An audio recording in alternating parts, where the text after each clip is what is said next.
ही लढाई आपली या देशासाठी आहे, तेवढी आपल्या कारखान्यासाठी. एक शब्द आबानं काढल्यानंतर तो रोग पाळला जाणार नसेल.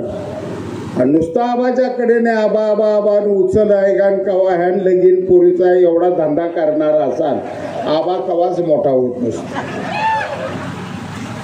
साहेब बंद करतो, एकच उदाहरण आबा तुम्हाला देतो तुमच्यासाठी. तुम्हाला पुढं आमचं खुर्च्या तुमच्या ताब्यात यायच्या पेटाय जाईल नाही. इकडे कुठे दिल तर चला सागुल्याला उभा राहा, माझं गुडघाटा काम करणार.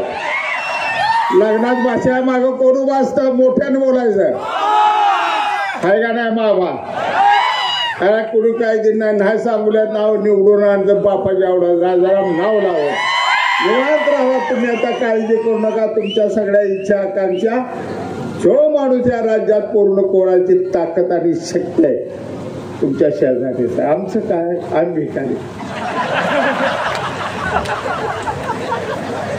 1100 मतं साहेब शिवसेनेत,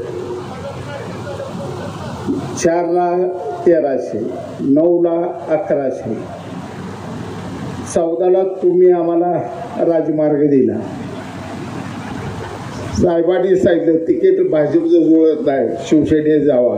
खरं खोटं साहेबांनी भाषणात सांगायचं. मग गेलो शिवसेनेत.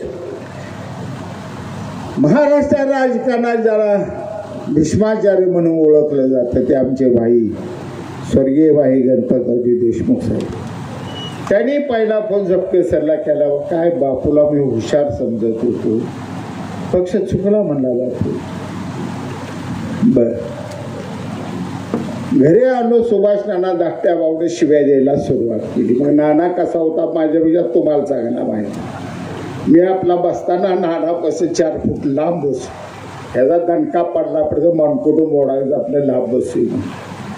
कुणालाच आवडलं नाही, मला आवडलं, मनापासून आवडलो. आणि 1109 साली मत आहे ते तुम्ही यादी काढून बघा मताची. 14 साली साहेब मी धनुष्यबाणाला 76,000 मतं घेतली. किती घेतली? 76,000 मतं 4 महिन्यात मी वाढवली. कशा काय शाजी पाटलाची ताकद आहे, पैसा आहे, साखर का काय आमच्याकडे.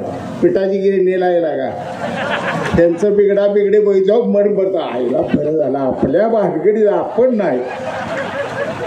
कधी आबाचं बिघडतंय, कधी कल्याणचं बिघडतंय, कधी कुणाचं बिघडतंय. नको रो बाबा बदली जे त्याला जे तरी जमते, आपल्याला उद्योग नाही जमायचा. लय झालं तर आमचा आबा काय काम आला जरा लवकर नाही आमचा ऊस तेवढा पैसा नाही तर खर्च एवढाच वशील आमचा. आमच्याकडे काय आहे. हे घडलं एवढ्यासाठी माझ्या प्रत्येक मतदारानं प्रत्येक माझ्या कार्यकर्त्यानं एका क्षणात विचार बदलला. नेत्यानं सांगितलंय, मी सांगितलं, फडणवीस साहेबांनी सल्ला दिलाय, चला ह्या सल्ल्यात कधी नाही कधी आयुष्याचं कल्याण होईल.